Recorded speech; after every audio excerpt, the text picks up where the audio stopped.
On a donc le Corban Pessah, ouais, qui est en deux étapes. D'accord? On a donc le sacrifice, la voda, d'accord? Super. Et on a consommation du Corban. D'accord? Super. Ça, c'est le Corban Pessah. Alors, le sacrifice à la voda, ça se passe depuis le 14 Nissan à Chatzot jusqu'à la tombée Chatzot Yom. de la nuit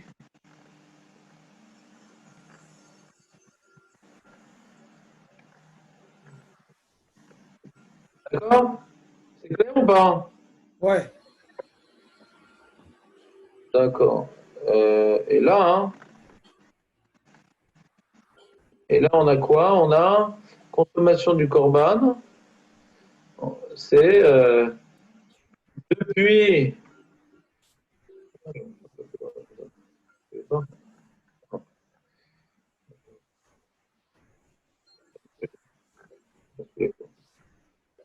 Voilà. Alors, depuis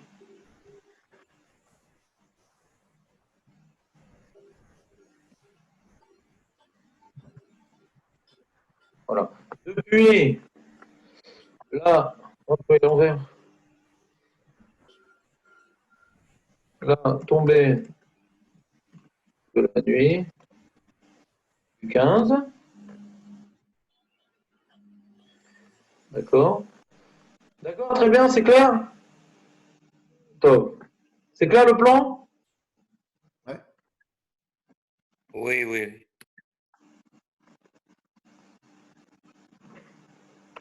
Ça peut aller. C'est pas clair pour tout le monde? Allô? Clair. Il y a pour quelqu'un pour qui c'est pas clair? Magnifique, magnifique. Bon, allez, on continue. Donc, comme maintenant on revient au Passouk,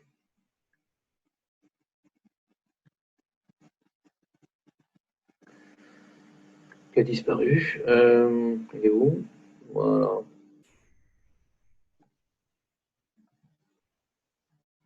Voilà. Il est marqué, ne mange pas, ne fais pas la voda du Corban Pessar à la maison. Ouais. Bechad, Sha'arecha à l'une de tes portes, les portes de la ville, quoi. Mais fais-le qui im, et la makom asher ifra Hashem Elokecha, les shaken shemosham. Et tu dois faire ça à l'endroit que l'Éternel, ton Dieu, a choisi pour résider. Donc au Beth Amikdash, on parle toujours de la voda du Corban Pessar, d'accord? Shemo, les shaken shemo, virgule. Sham, là-bas, tisbach, mazé tisbach, c'est faire la voda, pas manger, d'accord? Tisbar, c'est la voda, d'accord? Sham tisbar ta pesar be'erev, c'est quoi? Be'erev kevo Hashemesh. Première question. Ah ouais. La voda, ouais. La voda, normalement, elle est bayom, loba laïla. Alors, il faut dire que, on a dit la voda, vous vous rappelez ou pas? La voda, elle est le 14 depuis Khatsot jusqu'à tomber la nuit. La voda. Donc, la zvicha, la shrita du Korban Pessah, elle n'est pas be'erev. D'accord? Et deuxièmement, pourquoi on te dit Moed Setera Mimitzre? Quand est-ce qu'on est sorti d'Égypte? Le 14 ou le 15? Le 15. 15. Le 15. Pourquoi on parle de la Shrita du Korban Pessah, la Voda du Korban Pessah? Moed Setera Mitzrayim. C'est pas vrai, c'est pas Moed Setera Mimitzrayim, c'est pas vrai. C'est clair ou pas? Pour Ouais. tout le monde.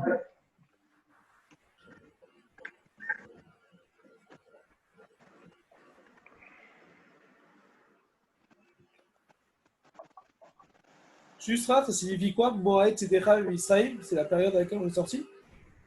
Comment? Ça signifie quoi? Moed, etc. Israël. D'après toi? Bah, le Zman auquel on est sorti, quoi. Je sais pas. Très très bien. Très très bien. Super. Magnifique. Sûr.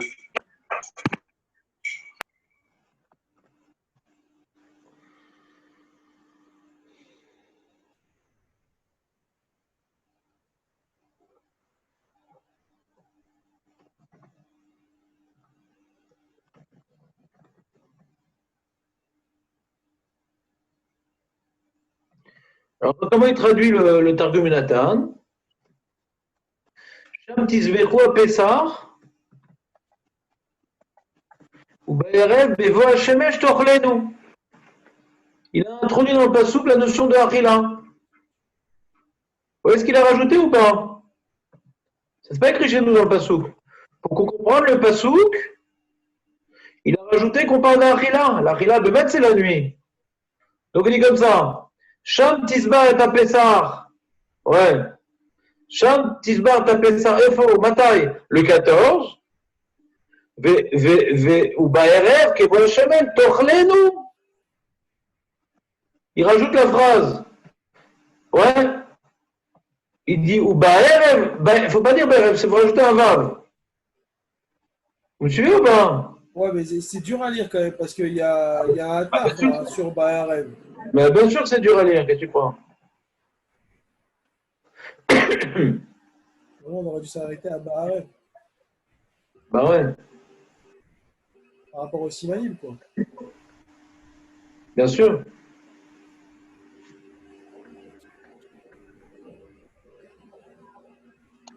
Donc, il faut faire la shrita entre midi, disons, jusqu'à 6 heures, C'est quoi 6 heures? et manger du soir. C'est quoi 6 heures du soir? Quel midi? C'est quoi 6 heures? De midi à 6 heures du soir, C'est quoi on 6 heures fait du la soir? shrita. La tombée de la nuit, Kailou. On tombe Ah, la nuit. Ah, d'accord. Oui. Et ensuite, après ça, on peut le manger jusqu'à minuit. C'est ça?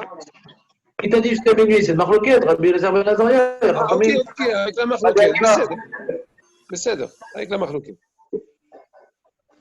Aujourd'hui, si on faisait ça, on aurait mangé ça jusqu'à minuit, jusqu'à Khatsot Alayla.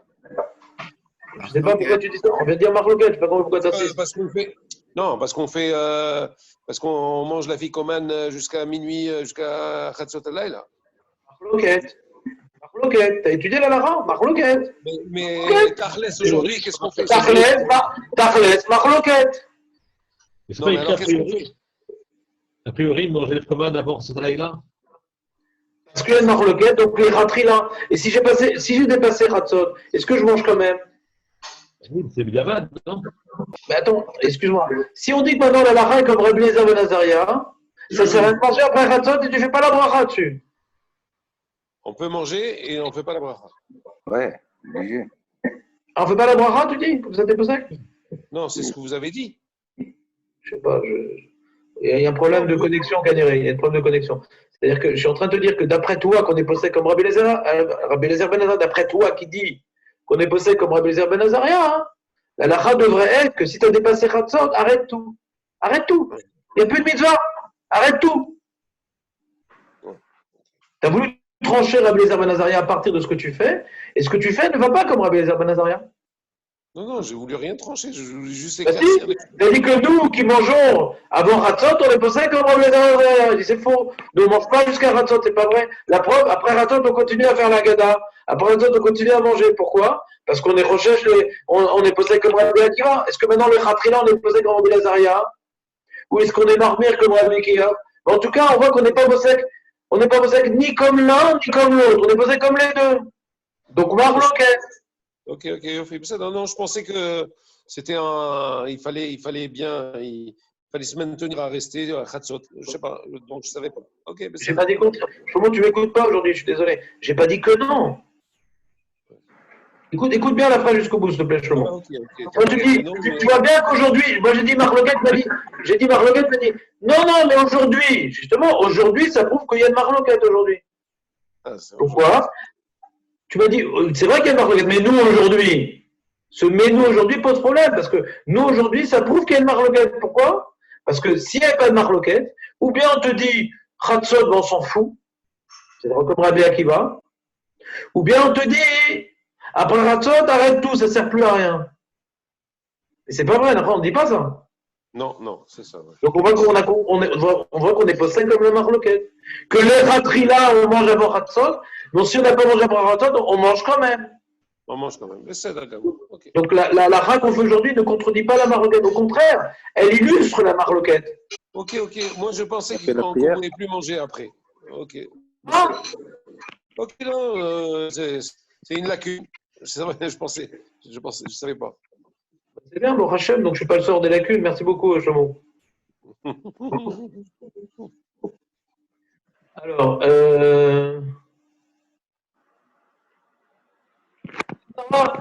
dans Brachot, il a eu la question qu'on a posée. Daniel a Bishua Omer, Sham Tisbar et Pesach. Ouais.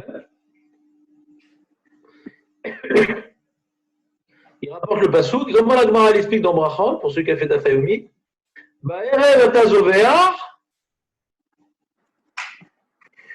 Ba'erev, c'est-à-dire, Erev, c'est quoi? Ça veut dire, le Rachid explique là-bas, si je me rappelle bien, Erev, c'est le moment où le soleil commence à pencher vers le coucher, c'est-à-dire c'est à partir de Ratzot. Donc, Ba'erev atazoveach, virgule. Qui voit Shemesh ataochel. Donc, c'est ce qu'il a dit, tu vois, il y a ici un point Ba'erev, virgule. Qui voit Shemesh. Ba'erev, qui voit Shemesh. Ba'erev, qui voit Shemesh, etc. Mitzrayim. Pourquoi une virgule ici? Vous voyez la virgule? Elle est là, la virgule. Vous voyez la continuation qui est virgulée? Atnah. Atnah. Ba'erev. Donc, c'est quoi Ba'erev? C'est le Korban Pessah. Sham Tizba Davasar Ba'erev. Ça, c'est quand le soleil commence à pencher vers la nuit, c'est la Zvicha du Korban. Et maintenant, c'est sous-entendu. Pourquoi une virgule? Pour nous apprendre que sous-entendu. Mais Kevo Shemesh, je passe autre chose. Mais quand la nuit, elle tombe, qui est le moment de la sortie d'Égypte, Kevo Shemesh et Taochel, Ad Matai, on peut manger, Ad Moed, etc. Mitzrayim, Ad Amoud Hashachar. Vous voyez comment il est condensé ce pasouk d'après Chazal? C'est quoi la zvicha, Rabbi? C'est le couteau, la gorge, le sang.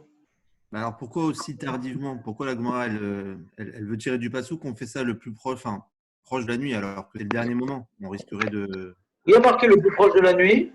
Non, il y a marqué le soir, Ba'erev, c'est-à-dire au moment où le Ah, soleil. mais attends, Michael, j'ai répondu à ça. Qu'est-ce que je vais expliquer, Ba'erev? Il dit le soleil il tend à descendre. Ouais, c'est à partir de quand? Midi et demi. Quand est-ce que le soleil il penche du côté de son coucher? C'est midi et demi. C'est pas du tout le pshat du pasouk alors. C'est ça, ça veut dire Ba'erev. C'est quoi le mot Erev? C'est quoi Erev? C'est le coucher du soleil. Est-ce que tu regardes le moment où il se couche? Ou est-ce que tu regardes le mouvement où il se couche? Est-ce que tu regardes le mouvement de se coucher? Ou tu regardes le point, le moment T où il se couche? Est-ce que c'est une période ou c'est un moment T? Alors, pas sous qui dit. Alors. Non, Khatot, c'est un moment. C'est pas une période. Écoute-moi bien, Michael. Après Khatot, c'est pas un moment. Parce que c'est jusqu'à quand? Quand tu me dis le mouvement du couchage, ça inclut une demi-heure après Khatot jusqu'à tomber de la nuit. J'ai toute la période. J'ai le début de l'intervalle et le fin de l'intervalle.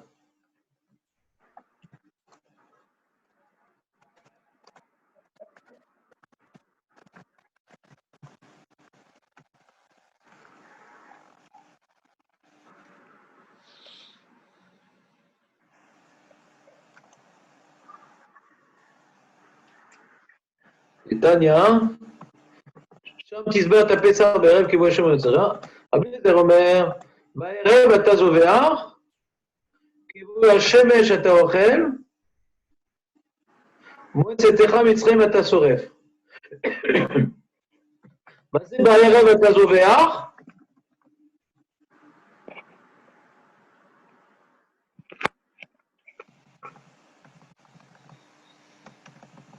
On est bien d'accord quand il dit Moed, c'est minuit quand les Égyptiens nous ont poussés à partir. Ah, mais je reste avec nous dans ce sujet. Je suis en train d'expliquer Baerev. Reste avec nous. Je voulais savoir si c'était bien Non, ça. non, mais je ne réponds pas à la question pour l'instant, j'essaie d'étudier. Je ne veux pas étudier le point 3 avant le point 1. Pour l'instant, je suis au point 1. C'est quoi Baerev? Donc, je ne vois pas ici que Rachid, j'avais un Rachid en tête qui expliquait, mais je ne vois pas ici Rachid. Voilà.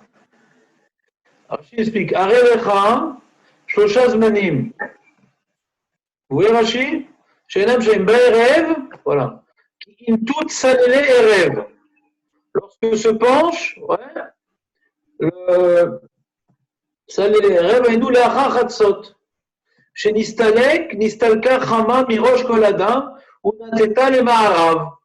Le soleil, ouais, il est plus au-dessus de notre tête et elle tend vers le Maharav. C'est quoi le Maharav? C'est quoi le Maharav? Là où il se couche.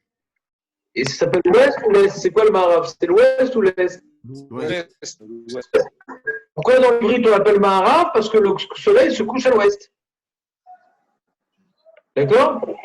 Donc, dès que le soleil passe à l'Ouest, c'est là le Corban Pessah. D'accord? C'est clair ou pas? Kevoa Shemesh, c'est la tombée de la nuit. Moed Setecha, c'est Baboker. Donc il y a 3 moments. Il y a la Shrita, enfin la voda du Corban Pessah, qui est depuis le 14, dès que le soleil il tend vers l'ouest. Donc depuis après Hatzot jusqu'à la tombée de la nuit, ça c'est la voda du Corban Pessah. Kevoa Shemesh, lorsque le soleil il est parti, c'est quoi? C'est la tombée de la nuit. Au moment où on est sorti d'Égypte, après donc la première opinion dans le Gemara qui est Rabbi Eliezer, c'est le matin. Alors, il explique Ketzaïd Kelmoukulan, bah Erev, les bonnes Shrita. On a dit c'est quoi Erev? On a dit c'est quoi Erev? Voilà, c'est quand le soleil il se dirige vers son coucher. Dès qu'il prend la direction du coucher, dès qu'il est vers l'ouest, donc c'est depuis Hatzot jusqu'à la tombée de la nuit. Donc, Be'erev les Zman Shrita. Shemesh Atrala Zman Achila. Quand on l'a dit, c'est le début où on peut commencer à manger. Etc. Zman Srefa. Quand est-ce qu'on doit brûler, qu'on ne peut plus manger? Au matin. Klomar. Boker Atanase ou Nase Notar. Le matin, il s'appelle Notar, c'est un corban qui n'a pas pu être consommé en son temps, il faut le brûler. Chez Gazman Strefa, et là, les filles, Shen, Sorfim, Kochim, Beyom Tov, Amtinin, Load Boker Sheni. Bon, ça, c'est un problème technique. Ça, c'est donc le Pinon de Rabbi Eliezer. D'accord? Et ça va comme Rabbi Akiva. Et nous qui Rabbi Akiva? D'accord? Et va faire Méon. En tout cas, comme Sarah nous explique le Passouk, explique le Passouk. Mais du chat, on a du mal quand même.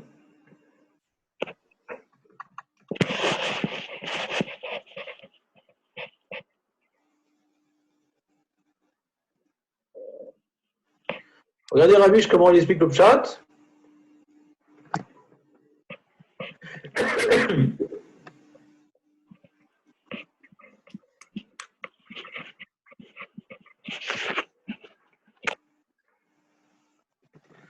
Puis amour de Masachet Brachot d'après Tamoud Aleph. Donc d'après ce qu'on a vu dans la Gemara, Ereilou Shloshaz Manim Abaim Zerharze. Il y a des moments les uns après les autres. Baerev, Ben Arbaim. Vous connaissez le Talmid Ben Arbaim?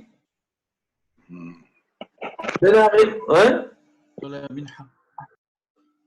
Ouais, c'est le Talmid de l'après-midi qui commence entre deux le moment où le soleil commence à se coucher, ou le moment où il se couche. Ça s'appelle Ben Arbaim. Entre les deux couchers. Entre le début et la fin. D'accord? Ce que je veux dire, vous avez compris ce que je veux dire? C'est quoi Ben Arbaim? Entre le début du coucher, donc le soleil quand il est vers l'ouest, jusqu'à la fin du coucher. Chez Arba Asar, il voit Shemesh Trilat Yom Chamisha Asar Matrilim Sium Shkiatachama. Il voit Shemesh, c'est la fin Shkiatachama, c'est la tombée de la nuit. Etc. C'est la Yetzia Mamashit Amatril Im Or Aboker. בערב בין 40 הוא זמן ההכנת לגאולה על ידי ביטול כל הוויה עצמית ומסירתה להנהגת השם. Le travail de la, comme on vous a expliqué les jours précédents, le travail du Korban Pessah, c'est l'annulation, c'est ce qui va entraîner la Géoula. Zman Achana le Géoula, comment on a préparé la Géoula, le 14, les Hébreux, comment ils ont préparé la Géoula, les débitul kol havaya atzmit, c'est l'annulation de soi. On s'annule complètement, on s'annule sa culture égyptienne, on annule la Gahava, on annule le Hametz. Messirata la Nagat Hashem. Je ne suis rien et c'est Hashem qui fait tout. C'est le Korban Pessah. Ve'ota itbatlut ve'itmasrut. Bah, les débitou, il y a des shrita de Pessah. Quand on est shochet de Pessah, c'est une annulation devant Hashem.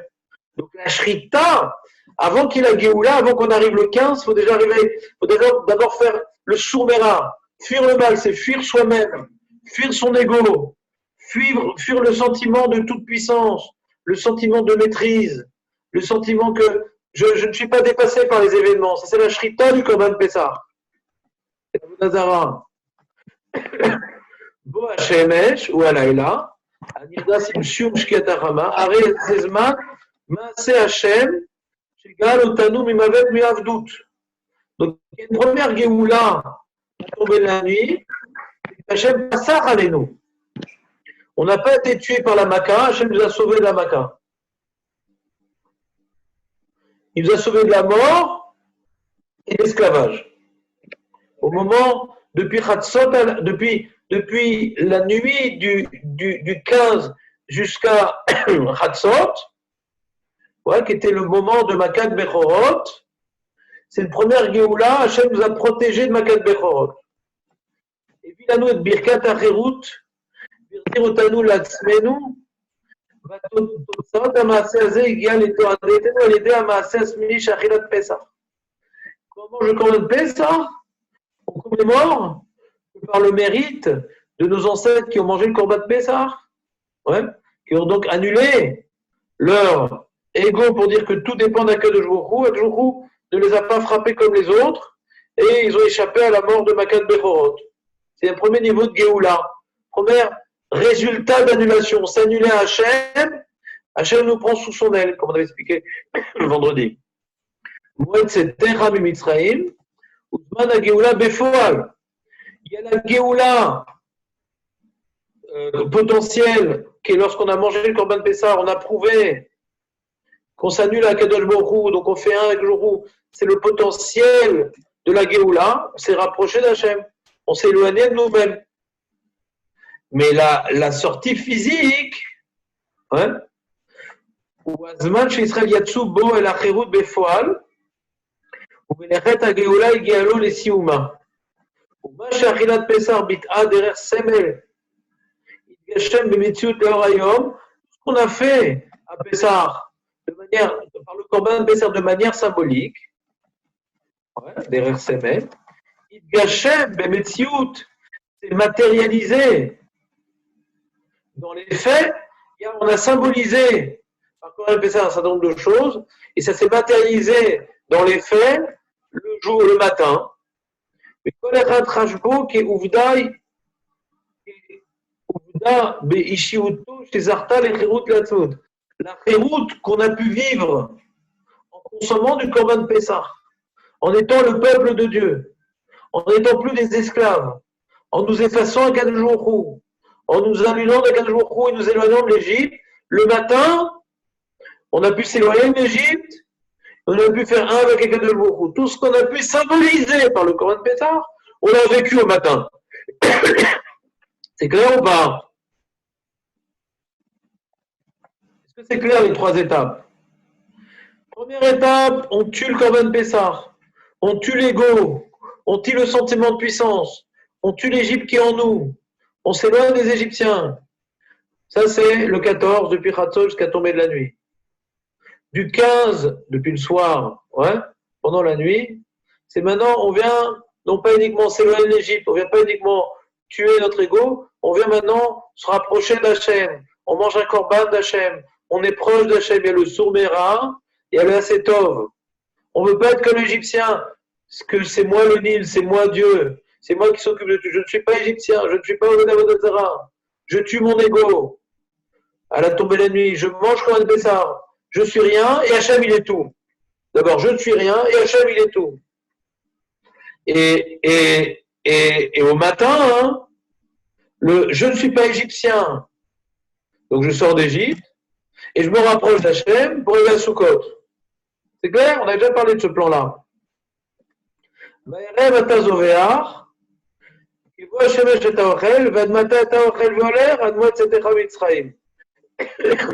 אילו לרבי אליעזר בן עזריה, מגביל את הזמן אכילת פסח הרצות, שהוא זמן גלות של יד השם המצילה לדעתו יש לומר, מועצת המצרים אתה שורף, הוא אומר, בשעת יציאה ממשית, כל הנשאר מבשר הפסח נעשה נותר, והטעות... Bon, il y a marrant comment lire le passage contre Rabbi Akiva, Rabbi Eliezer Ben Hazar, pour l'instant je ne rentre pas dedans.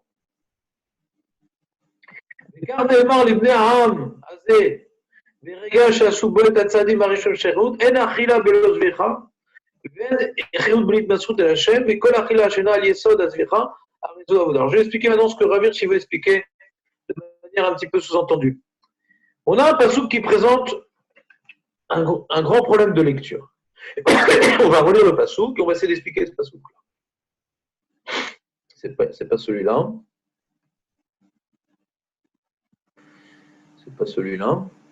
C'est celui-là.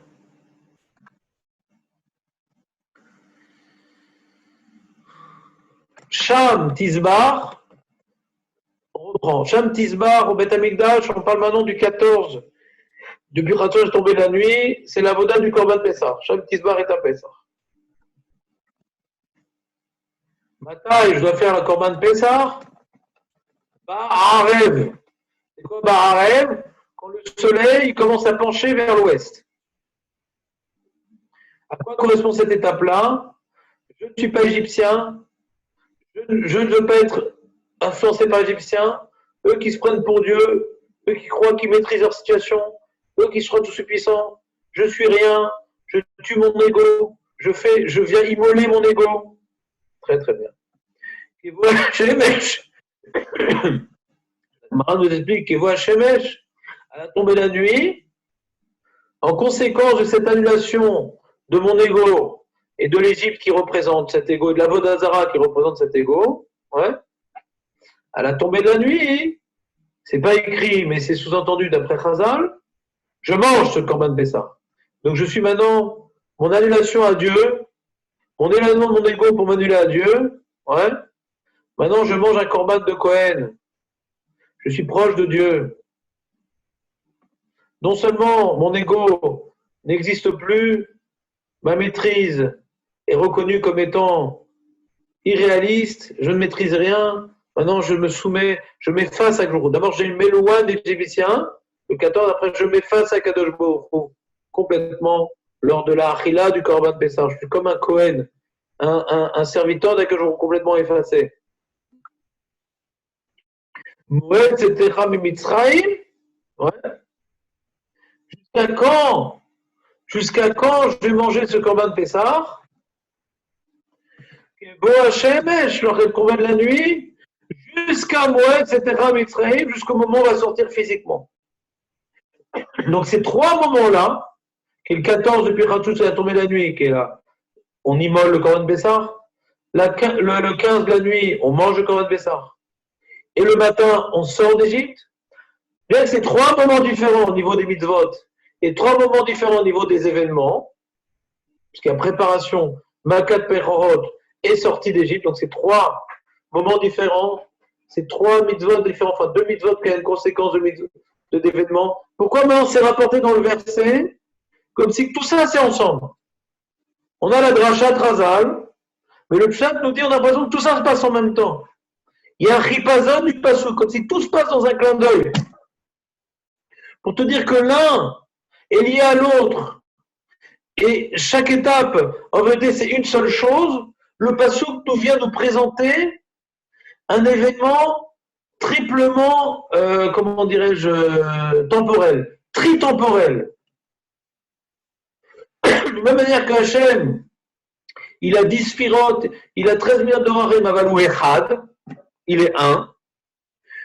De la même manière que la lumière, on voit une lumière, mais quand tu la fais passer dans la prisme de d'eau, on voit un arc-en-ciel. Dans toute unité, il y a différentes nuances. Par rapport à la sortie d'Égypte, il y a eu différentes périodes, différents moments. La préparation, la avoda et la sortie. Le Passouk nous présente comme si ça s'est fait en un moment. On ne parle même pas de la harila, on ne parle même pas de la sortie, on parle maintenant. Le korban que tu vas faire, on parle que du lavoda du korban. Parce qu'il est la source de tout. Si n'y avait pas ce korban-là, on ne serait pas sorti. Mais le korban entraîne la consommation et la consommation entraîne la sortie.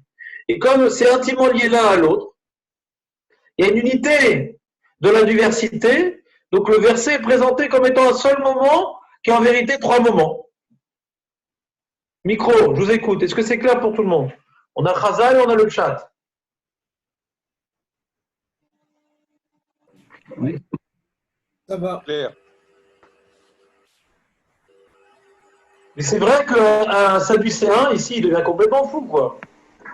Il n'arrive pas à lire le Passouk, le Sadducéen. Celui qui n'a pas la Torah chez BLP, il ne comprend rien en Passouk. Après avoir accepté la Torah chez BLP, savoir qu'elle est émette et qu'elle nous apprend à lire le verset, qu'on parle de 3 moments différents, on est revenu vers le verset. On s'est demandé pourquoi Hachem il a écrit le verset de manière ambiguë. On a l'impression qu'on parle d'un seul moment. On a répondu. Parce que comme l'un est entièrement lié à l'autre, il nous dit que tout s'est fait en un moment. Mais Hachem, pour nous laisser nous le temps à des hommes de faire les différentes étapes, de digérer, de nous préparer, de manger, de digérer pour enfin pouvoir sortir.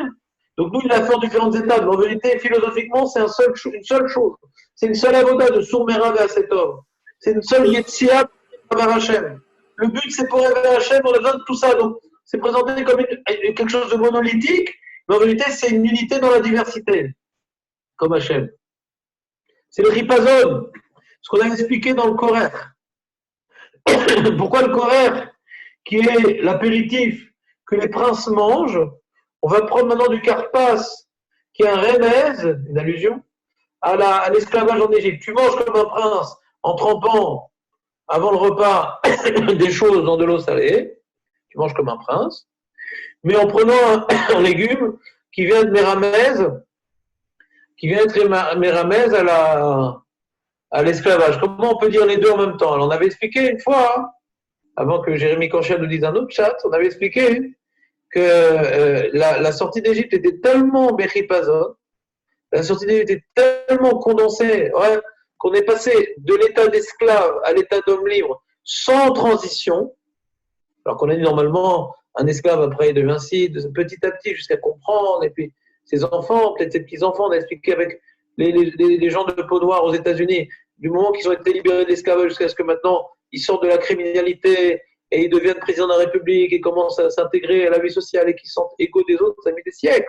Là on est sorti d'un peuple d'esclaves à un homme de peuple libre en un clin d'œil, comme si que ces deux statuts se confondent. Il y a un ripazon, pas uniquement dans la Yetzia, il y a aussi un ripazon dans la métamorphose de Israël. Et on voit ici ce ripazon dans les 3 étapes de la Yetzia où le Passouk le présente comme étant un seul moment. C'est clair ou pas?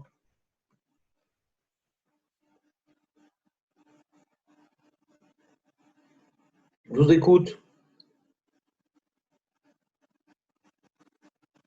Allô? Qui est un petit peu lié, mais bon, c'est général. Pourquoi la Torah s'exprime comme ça? Ben, c'est ça que j'essaie d'expliquer depuis 10 minutes.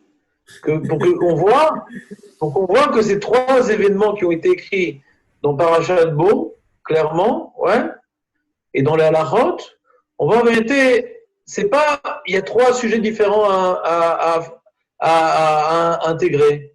Il y a la notion de la cravate, de la achila. Non, c'est tout ça, l'un est lié à l'autre. C'est comme un seul morceau. C'est tellement un seul morceau, il nous dit le Rav Hirsch, ces trois choses-là, que l'effacement du moi pour arriver au roi, et mevatel le moi pour arriver au roi. Ouais. Et c'est cet effacement du moi pour arriver au roi qui a amené que le roi nous fasse fuir du royaume des moi, c'est donc les Égyptiens, pour nous amener à lui le roi. C'est une seule chose tout ça. Pour nous voir qu'en vérité, que depuis qu'on a fait le Corban de Pessah, tout s'est passé comme étant un seul événement, bien qu'il y ait différentes étapes dans l'événement et dans les mitzvot, parce que tout est lié.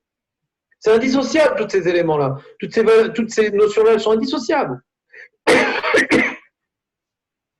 Non, c'est pas clair? Allô? Michael?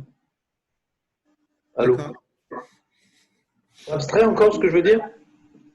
C'est abstrait? Non, mais qu'est-ce que ça nous apporte de savoir que c'est indissociable, ces éléments-là? C'est quoi le… Ouais. En quoi ça… Qu'est-ce que ça… Comment ça va nous changer notre perception de la fête ou qu'est-ce que ça vient nous… Ouais. J'ai compris l'idée que c'est indissociable, que c'est un ensemble, mais… Alors, je vais revenir sur l'idée, alors, si tu veux. On va faire par l'absurde. On va faire raisonnement par l'absurde. Voyons que c'est pas indissociable. Ouais. Il y a maintenant, première étape, ouais, c'est on fait le Corban Pessah. Pourquoi on fait le Corban Pessah? Par rapport à la Vodazara. Ouais, par rapport à la Vodazara. Pourquoi on mange le Corban Pessah? Par rapport à la Vodat Hashem. Et pourquoi ils l'ont fait comme ça? Parce qu'ils faisaient la Vodazara. Donc ils avaient besoin d'abord d'arrêter la Vodazara pour pouvoir faire la Vodat Hashem. Et nous aujourd'hui, ah non, nous c'est différent, nous on n'a plus la Vodazara. Pourquoi aujourd'hui on a besoin de Korbanot? Là, j'ai besoin de mettre les tefilines, je dis voilà, je suis en Vodat Hashem, c'est où? Pourquoi le Corban Pessah qui va exprimer l'annulation de la Vodazara, je devrais le faire aujourd'hui? C'est-à-dire qu'avant maintenant de faire la Vodat Hashem, il y a toujours un bitoul, il y a toujours une annulation de soi. C'est une condition sine qua non. Ce n'est pas différentes choses qu'il faut faire selon le contexte. C'est un derech à avoda kavua. C'est la manière d'être Oved Hashem pour toute mitzvah qui a sourmera et be'asetov. C'est ce que je vous ai expliqué depuis plusieurs jours. C'est pas maintenant, des fois il faut faire sourmera, des fois il faut faire asetov. Tout sourmera, tout effort de s'éloigner du mal, c'est pour arriver à accomplir du bien. Tout accomplissement du bien doit d'abord passer par s'éloigner du mal. C'est une seule chose. Je vais essayer d'illustrer. Quelqu'un dit moi, Bon Hashem, je mange kasher, Bon Hashem, je ne fais pas harayot, Bon Hashem, j'allume pas le feu, je ne fais pas de melachot Shabbat, Bon Hashem. Donc le monsieur, il vit son sourmera. Nous dit le Rambam,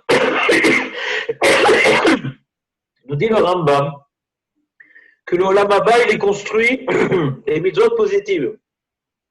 Quelqu'un qui respecte toutes les mitzvot négatives, tous les interdits, mais qui n'accomplit pas les mitzvot positives, ouais, Tfilin, Limud Torah, Tzedaka, qui fait les mitzvot négatives et pas les mitzvot positives,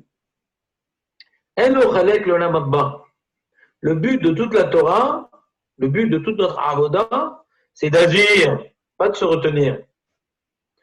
Chachamim nous explique que les 365 mitzvot correspondent à 365 ner, guidim, ouais. Et les 248 mitzvot positives correspondent aux 248 membres. C'est-à-dire que la réalité corporelle, la réalité spirituelle, notre neshama, représenter corporellement notre corps de notre neshama, notre réalité de notre neshama, c'est mitzvot positives, les 248 mitzvot positives. Mais si on n'a pas travaillé la retenue, si on n'a pas travaillé la retenue des 365 mitzvot négatives, qui est la retenue, non, faut pas. Non, j'ai pas le droit de parler. Non, j'ai pas le droit d'écouter. Non, j'ai pas le droit de toucher. Non, j'ai pas le droit de manger. Non, j'ai pas le droit de regarder. C'est toute cette retenue, ouais. C'est une musculation, cette retenue. Non, je me retiens. Ça demande, c'est comme maintenant, c'est comme le Atlas, ouais, l'Atlas qui est la divinité qui retient la lourdeur du monde. Il faut des muscles pour retenir le monde. Le monde, il t'attire dans son trou noir. Tu retiens le monde. Donc, ça fait que tu as une maîtrise de ton corps. La retenue, c'est que c'est une maîtrise. Si tu as 248 membres sans maîtrise, ça s'appelle quelqu'un qui est dans le coma. Quelqu'un qui a une paralysie généralisée. Tétraplégique. Complètement paralysé. Il a un corps, il a des membres, mais il n'arrive pas à les maîtriser, il ne bouge pas. Donc on a besoin des deux, on a besoin de travailler le sourd-méra, éloigner le mal, éloigner les influences qui viennent tous de l'ego. Mais j'ai faim, mais j'ai envie de dire ce que je veux, mais je fais ce que je veux, mais j'ai besoin d'exister. Laisse-moi dire ce que je pense, laisse-moi manger ce que je pense, laisse-moi faire ce que je pense.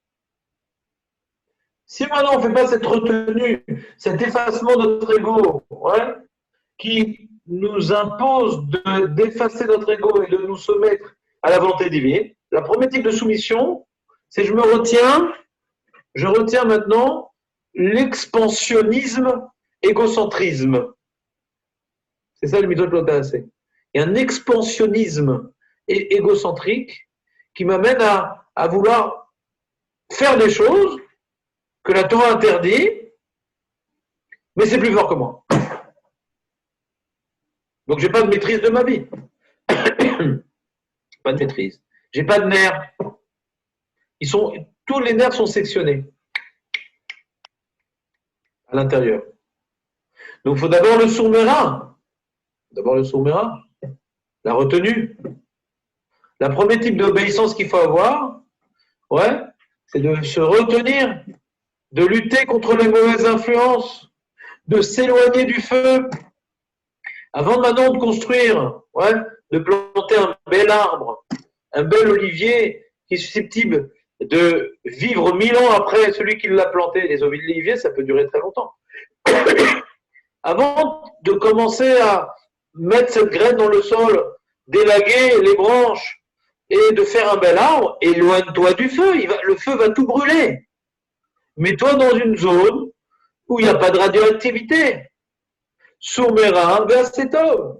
Fuis le mal et fais le bien. Si maintenant tu as planté l'arbre à côté du feu, tu n'as rien fait. Si tu t'es éloigné du feu, que tu n'as pas planté d'arbre, tu n'as rien fait. Qu'est-ce que ça fait dans la vie? Ben moi, je suis un mec, je n'ai pas brûlé, moi. Mais qu'est-ce que ça fait dans la vie? Ah, j'ai jamais brûlé, moi. Mais tu n'as rien fait, toi.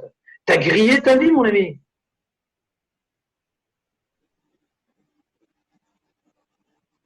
Pour comprendre que le travail du Corban Pessah, de tuer l'Égyptien qui est en nous, de tuer le Dieu du Nil que nous croyons être.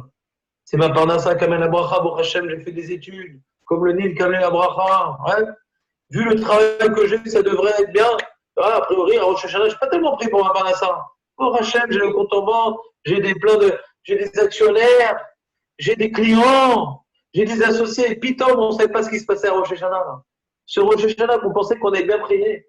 Ce Rosh Hashanah qu'on pensait qu'on avait fait tchouva. Regarde ce qui est en train de se passer. Alors, l'autre qu'on a bien prié, qu'on a fait tchouva, que le Mashiach va venir. Je ne veux pas interpréter les événements actuels comme étant négatifs, puisque tout est pour le bien. Mais, en attendant, par rapport à la Parnassa, il y a en tout cas un mois de l'année qui s'est fait éclater. Est-ce que c'est pour un Daïgoula? Elle vaille. C'est pour ça qu'on est en train de dire, on est en train de trouver un vaccin. Je dis, oh là là, imagine on trouve un vaccin et que c'est fini avec le corona, imagine. Tout ça pour rien. Moi, je pensais qu'il y avait tout ça pour que le Mashiach y vienne. Il y a un tel antisémitisme dans le monde, il y a une telle haine du religieux, que depuis avant la Shoah, on n'a jamais entendu de telles choses contre les religieux de manière unanime, tellement de vidéos d'une minorité qui ont fait des choses pas correctes, qu'on est venu répondre et pas qu'on a montré des vidéos des villes de Nebrak, des rues de Nebrak qui sont vides, tellement de choses terribles. Et Kaniré, c'est pour faire une épreuve aux gens qui ne sont pas rarédés, voir est-ce qu'ils disent du mal sur rarédés, pour voir est-ce que maintenant ils vont faire partie du Sinat Rinam ou de Avat Rinam. Les dernières épreuves avant la venue du Mashiach. Les dernières épreuves avant la venue du Mashiach. Parce qu'on a participé à ce grand Lashon Hara. Il y a des Chilonim qui ont entraîné un Chilul Hashem chez les Goïm eux-mêmes. New York Times a fait un article contre Raphaël Geski qui se contredit, etc. Regardez le Chilul Hashem qui a eu un truc incroyable. À cause de nos Chilonim. Incroyable. Ils auraient pu montrer tous les gens qui restaient à la maison et ils les voyaient. Non. Bnei Brak, c'est ça. Mais il y a tellement de gens qui sont contaminés à Bnei Brak. Tellement de gens. Bah oui, ils sont 10 par famille. À Purim, on ne nous avait pas encore interdit trucs, donc on se serrait la main, on se truc, etc. Donc c'était pas encore très clair. Pas tout le monde a Internet. Donc tout ce qu'on voit aujourd'hui, c'est les conséquences de Pourim. Et pas encore toutes les restrictions du Misra d'Abriout. Donc c'est parce qu'ils ont transgressé. Si on regarde maintenant ce que dit Misra d'Abriout, avant que la police elle vienne, déjà les villes elles étaient vides, les rues elles étaient vides avant que la police elle vienne. Mais bon, c'est l'épreuve de la fin des temps. C'est comme ça. Donc le sourd-méra, c'est s'éloigner des médias, par exemple. S'éloigner de ce que les abrutis pensent, par exemple. Sourd-méra. Parce que si on ne fait pas ça, on n'a pas de maîtrise. On n'a aucune maîtrise de notre vie. Aucune maîtrise. Ah ouais, tout le monde dit ça, d'accord. Et on ne réfléchit plus. Attends, mais peut-être qu'ils sont nombreux, et peut-être qu'ils sont 15 enfants. Un, il est parti faire les courses, il a serré la main à l'autre, il a touché, il n'a pas fait attention, il a ramené donc la maladie chez lui à la maison. Donc on est complet, on n'a pas de maîtrise, on ne réfléchit plus. Si c'était un sujet de business, ouais, qui était, analysons toutes les raisons pour lesquelles le public religieux a été contaminé par le corona, et tout celui qui donne une bonne raison potentielle, il reçoit 10 000 $, je veux dire, on n'aurait pas de difficulté de remettre en question ce qu'ils ont dit les médias. Il y a tellement de paramètres qui permettent pour comprendre. Ma fille, elle a fait une blague, elle a dit, pourquoi à Nebrak, on a tous été touchés terriblement, parce que entre une fenêtre et l'autre, il n'y a pas 2 mètres de séparation entre 2 voisins.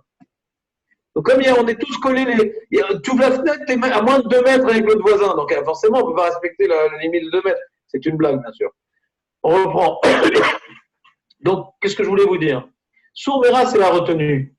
Rien nous dit du Lachon Hara. Aujourd'hui, un très grand Lachon Hara contre le Ham Israël, qui ont répandu le corona dans le monde, contre les religieux qui auraient répandu.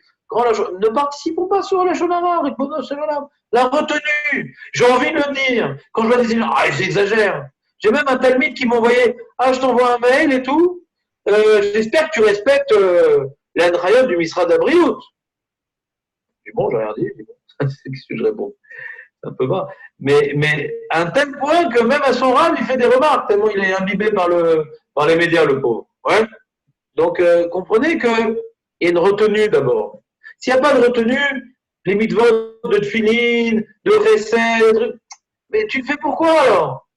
Tant que tu n'as pas prouvé que tu es soumis à Kadosh Baruch Hu, tant que tu n'as pas prouvé que tu as tué les influences extérieures à Kadosh Baruch Hu, donc les mitzvot que tu fais, c'est peut-être pour ton lamaba, les mitzvot que tu fais, c'est peut-être parce que c'est un mode de vie, tu as fait chouva quelques années, qui dit que les mitzvot, elles expriment elles fait de toi un serviteur de Dieu. C'est ce qu'on avait expliqué par rapport à la faute du veau d'or.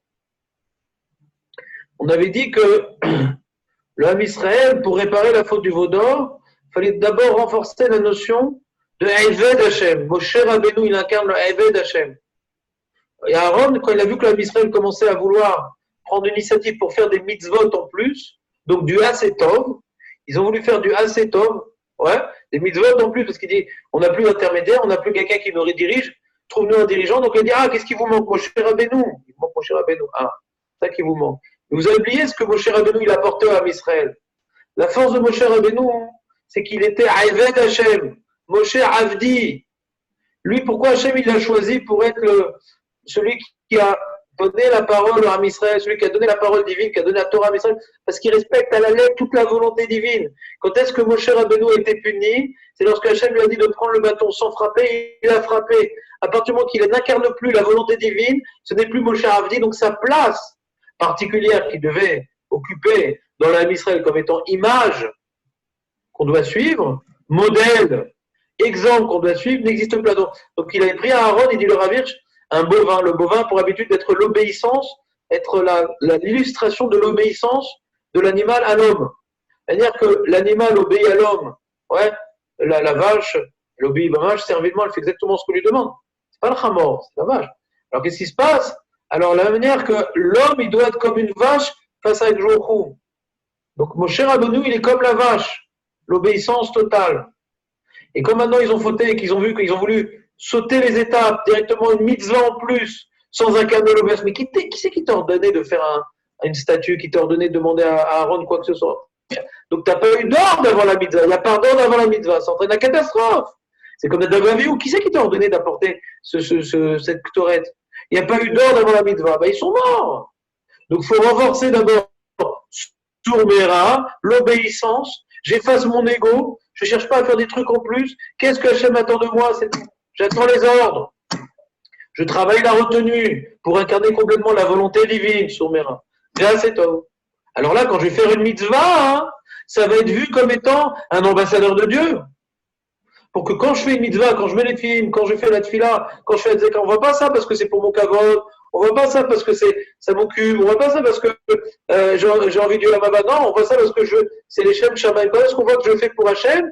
Comme maintenant, tous les interdits, je respecte à la lettre, ce qui est le plus dur de respecter les interdits, parce que j'ai un croyant de Sarah, on appelle l'expansionnisme égocentrisme. On a besoin de faire des choses qui nous passent par la tête ou qui nous passent par le ventre.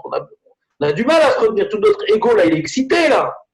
Donc, comme maintenant on arrive à retenir notre ego, alors toutes les actions positives qu'on va faire, on va voir que c'est pas pour notre ego qu'on fait, c'est pour Hachem. Et si tu n'as pas fait le sourmera avant, le Hacétom, il n'est pas pour Hachem, il est pour toi. La manière que tu respectes les interdits qui t'intéressent. Excusez-moi, on sonne à la porte, j'arrive.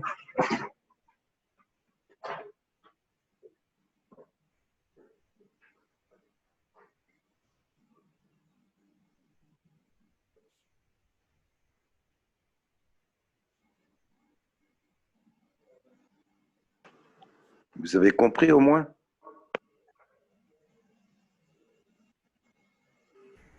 On est loin, mon ami, on est loin. C'est déjà mieux que tout à l'heure, oui. Si tu as des questions, pose-les maintenant tant que le rabbin n'est pas là. Ouais. Et toi, Shlomo, arrête de poser tes questions, s'il te plaît. Monsieur Balouka, sortez une petite bouteille de Boucha, on va faire un petit raïm. Balouka, calme-toi. Non, mais Élie, attends, même quand on ne te voit pas, on te plus de temps, reconnaît. vous n'avez pas encore compris, c'est pas possible. J'arrive pas. Alors explique-nous. La police, parce qu'ils ont entendu tellement de voix chez moi, ils pensaient qu'on s'était réunis. Non, c'est pas vrai. Non, c'est pas vrai. Donc, C'est de la police. regarde. Ouais, la police, regarde. La police. Donc, attends. On reprend ou pas? Est-ce que j'ai répondu à la question de Mickaël? J'ai voulu dire la chose suivante. Si tu viens couper le sourmera du Hacétom, ouais, t'es pas avec Hachem, t'es avec toi-même. Tes mitzvot, c'est pour toi. C'est toutes les contradictions qu'on a parlé hier. Le mec, il peut faire la tefila avec les yeux révulsés, il peut faire truc, tzedaka, et il manque de respect à sa femme, il manque de respect à ses parents. Je comprends pas, mais c'est la même Torah, Makara. Ça, c'est agréable pour lui, il aime bien, ça lui donne bonne conscience, mais c'est pas un Eved Hachem. C'est pas un Eved Hachem, ça. Il a choisi son truc. Alors tu dis, mais on peut pas être sadique du jour au lendemain. D'accord. On a des problèmes de midot, d'accord, donc il y a un travail à faire. Mais si ça fait 5 ans que ça n'a pas bougé, au pire, ça empire, ça prouve que c'est pas Eved Hachem. Qu'on a du travail à faire. Pas du jour au lendemain, et je vais prier, et je vais faire Shabbat, et je vais manger kasher, et je vais faire du chesed, et je vais... C'est un talir, mais si on ne se voit pas avancer dans ça, il y a toujours des domaines particuliers dans lesquels ça va, ça ne nous gêne pas d'autres problèmes, on n'a pas bougé, pas bougé. Toujours la plage mixte, toujours Internet sans fil, toujours, on n'a pas bougé. Toujours le problème de Shalom Bayit qui revient sans arrêt cycliquement avec la femme, toujours les mêmes problèmes. Donc il est où le chesed? À la maison. Et où la gdoucha? À la maison. Il n'y a pas de gdoucha quand il y a Internet sans filtre. Il n'y a pas de chesed quand il n'y a pas de Shalom Bayit à la maison. Si on ne va pas avancer dans ça, c'est que c'est une avoda qui n'est pas une avoda de Hachem. J'ai trouvé mon compte dans mes petites mitzvot qui me plaisent bien. Zéro. Donc c'est avodat tatsmi. C'est une avodat égo. C'est l'expansionnisme égocentrisme. S'il n'y a pas le sourmera, il n'y a pas là, c'est tout. Si on ne travaille pas cette retenue. Ah non, c'est un sourd, j'ai pas le droit de regarder ça. Non, j'ai pas le droit. C'est vrai elle m'a pas parlé bien la femme. Je vais me la fermer. Ah, c'est vrai qu'on me parle de quelqu'un que j'aime pas du tout. La shonara, je vais me la fermer. Plus je vais travailler. Ce qui est le plus dur qu'elle a retenu, c'est le plus dur, la retenue. C'est tellement facile de faire une mitzvah. Pourquoi c'est dur de faire une mitzvah? Pour un paresseux, quoi. Il faut être paresseux pour ne pas pouvoir faire les mitzvot. Quoi, de ne pas mettre les tefilines, de ne pas faire de SDAKA. C'est pas très dur. Le plus dur, c'est le sourmera. Mais c'est dans le sourmera qu'on arrive à prouver notre abnégation, notre subordination, notre assujettissement à Kadosh Baruch Hu. C'est que par le sourmera, ce qu'on appelle Akol Bidei Shamayim Chutz Mi Irat Shamayim. C'est notre part essentielle, notre avoda, elle est dans la Irat Shamayim. La crainte du ciel, la crainte de fauter. La crainte de la punition, la crainte de fauter et la crainte d'Akadosh Baruch Hu. 3 niveaux de crainte. Mais c'est l'essentiel de notre part dans la vie. Cette retenue. Hachem, en créant le monde, il a fait une retenue. Il a effacé son être, entre guillemets. Il a contracté son être, c'est le Tzimtzum, pour laisser la place au monde. Donc, dans son œuvre, on a contracté notre être pour laisser la place à nos enfants, pour laisser la place à notre femme, pour laisser la place à nos employés, pour laisser la place au mec qui est de mauvais poil, le chauffeur de bus qui me crie dessus, je me la ferme, ça sert à rien, ouais, etc. On doit faire ce tzimtzum. Le quart de notre travail, c'est le tzimtzum, shumera, le Hasetov. Alors là, le Hasetov, il est puissant. Là, il est puissant, le Hasetov. Là, c'est un Hasetov de Eved Hashem. Eved Hashem. Mais si le mec le fait sourmera, il dit oh ça va, moi le mec relige, mais il fait pas trop attention au mitzvot, au chesed, à tzedaka, truc. Alors aussi, il se protège du feu, mais il ne plante pas d'arbre le mec, c'est complètement planté. C'est bien qu'il faut s'éloigner du feu pour planter un arbre, mais si tu restes du feu toute ta vie sans planter d'arbre, bah, tu t'es planté. Si maintenant tu plantes ton arbre à côté du feu, et ben tu as grillé ta vie. Donc c'est une seule entité. La avoda de tuer le Korban Pessah, de tuer l'ego, de tuer l'Égyptien qui est en nous. Ouais. C'est pas parce qu'ils étaient au Vodazara, il fallait faire ça, et puis après ils ont fait une mitzvah de manger Korban. Non, c'est un seul ensemble dans toutes les mitzvot, c'est un seul ensemble. Il y a le Soumera, c'est top. C'est un seul truc. S'il n'y a pas les deux, alors il n'y a rien. Alors ça ne veut pas dire qu'on n'a pas de mérite pour quelques retenues qu'on a eues, et qu'on n'a pas de mérite pour les quelques mitzvot qu'on a fait, même qu'on est en cohérent. Hachem, il est miséricordieux, il nous donne le salaire de toutes nos retenues, il nous donne le salaire de toutes nos mitzvot. Mais on n'a pas la Géoula. Quand on parle de Géoula, pour la Géoula de Mitzrayim, parce que là on parle maintenant de ces deux éléments, mais la Géoula. La Géoula, c'est faire un avec les deux jours. C'est donc tuer notre ego, faire un avec jour. C'est ça la Géoula. Si aujourd'hui, maintenant, on a ce virus-là et qu'on veut la Géoula, il faut travailler. Donc, tuer notre ego, arrêter de faire ce que ma bouche veut parler, mes yeux veulent voir, mes oreilles veulent entendre, ouais, se retenir, arrêter d'écouter les médias Chiloni, arrêtez d'écouter les médias Chiloni, arrêtez, il y a des sites religieux, c'est pas qu'il n'y a pas de Lachon Hara, dans tous les médias, il y a du Lachon Hara, mais comme ils sont religieux, pour pas perdre leur public, alors ils font un petit peu d'effort, ils en font un petit peu moins que les autres, ou un peu moins violents. Les autres médias, ils s'en foutent complètement. Ils s'en foutent complètement. C'est mensonge, mais c'est grave. Les mensonges qu'ils font sur des bras, c'est des mensonges, quoi. Il faut focaliser sur un truc. Se retenir, servir Hachem, j'efface mon ego, je vis avec le roi se manifeste à moi. C'est ça la Géoula de Mitzrayim. Et nous, quand on fait chaque année le Pessah, Bezrat Hashem au Beth Amikdash, le Passouk nous présente comme étant 3 choses qui en font une. C'est pas, il y a ça, il y a ça, il y a ça. Non, c'est ensemble. Le Sourmera, c'est il est ensemble. Il n'y a rien, il n'y a pas de Géoula. Toi, cet homme, il n'amène pas la Géoula. Ton Sourmera, qui n'entraîne, le Sourmera qui n'amène pas sur la Setov, n'amène pas la Géoula. Le Setov qui n'a pas été précédé par un Sourmera, n'amène pas la Géoula. Donc c'est tout en même temps. Géoula, il y a E égale MC2, Géoula égale Sourmera le Setov. Ça, c'est la formule. C'est clair ou pas? Micro. C'est qui Shurgitin? Je ne connais pas, lui. C'est clair. Je ne connais pas. Bonjour. Bonjour, Shurgitin? Bon. En tout cas, ça fait 20 ans qu'il est là. 20 ans? Il a marqué 20 Shana, je sais pas. Comment? C'est marqué?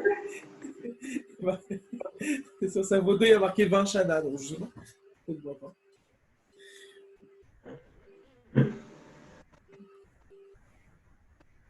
Azak. Vous avez pu faire le test, Labi? Non, ma femme, oui, moi non. Ah, vous avez pu le faire? Enfin, tu as pu le faire? Ouais, c'est très bien organisé, hein. Au moins, la Shonara contre Bnei Brak a fait qu'ils nous ont donné plus de facilité que les autres. Ah, elle est belle. Donc, il y a du bien dans toute chose. Et il y a Mada, on a fait la demande de faire le test, c'était quoi, avant-hier soir, ouais, qu'on a vu qu'elle avait de la fièvre.